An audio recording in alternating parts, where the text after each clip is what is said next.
Alright, teman-teman. Sekarang kita akan masuk ke materi yang ketujuh, yaitu manajemen arus kas. Nah, ini materi yang sangat penting ya, teman-teman ya. Salah satu materi yang betul-betul harus Anda perhatikan pada saat Anda mengelola keuangan perusahaan. Gitu ya. 82% perusahaan kecil gagal gara-gara masalah cash flow. Ini datanya. Lalu kita lihat data yang lain.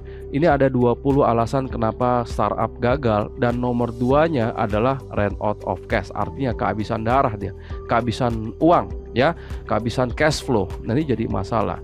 Nah, maka kita perlu memanage arus kas. Nah, jadi bagaimana kita memanage cash flow? Nah, ini yang kita akan pelajari di sesi ini, teman-teman.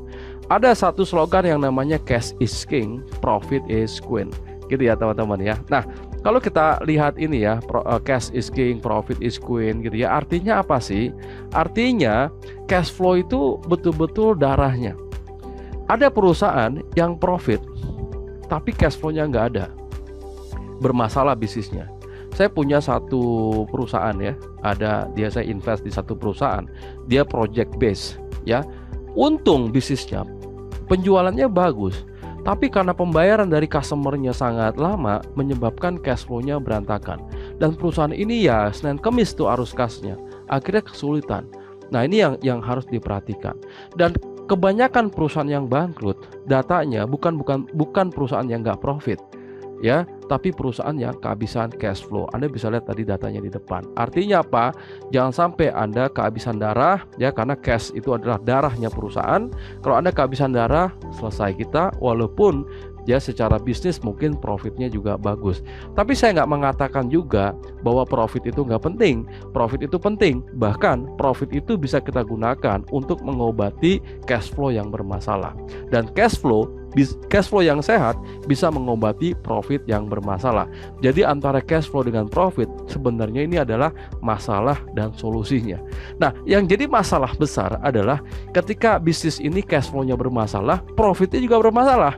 Gitu ya. Nah, disitulah mungkin kita harus melakukan langkah tindakan yang lebih besar lagi, yaitu apa? Restrukturisasi.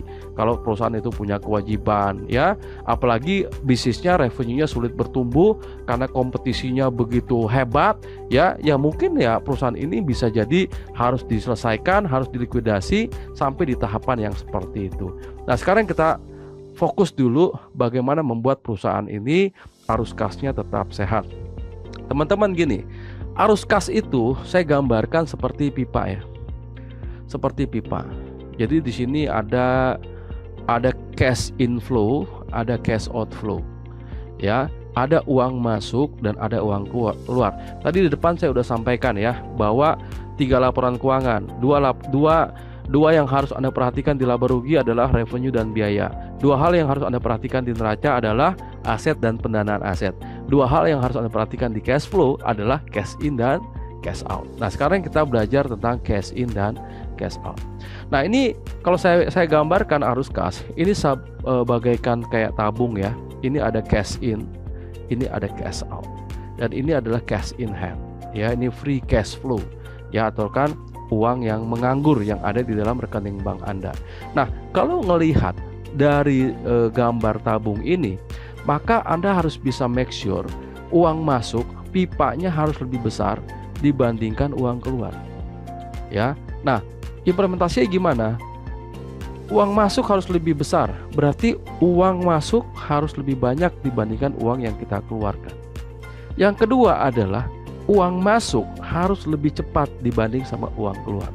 Jadi pastikan, make sure bahwa kita nerima uang dari customer itu lebih cepat dibandingkan kita membayar ke supplier, misalkan kayak gitu ya. Nah, ini yang membuat nanti cash in hand Anda itu jauh lebih besar. Nah, nanti cash in hand ini baru kita gunakan untuk lakukan beberapa jenis investasi ke depan, teman-teman. Nah, tapi teman-teman harus tahu bahwa pipa di dalam bisnis itu nggak cuma satu, ada 3 jenis pipa. Ada pipa dari operasional, ada pipa dari investasi, dan ada pipa dari financing atau pendanaan.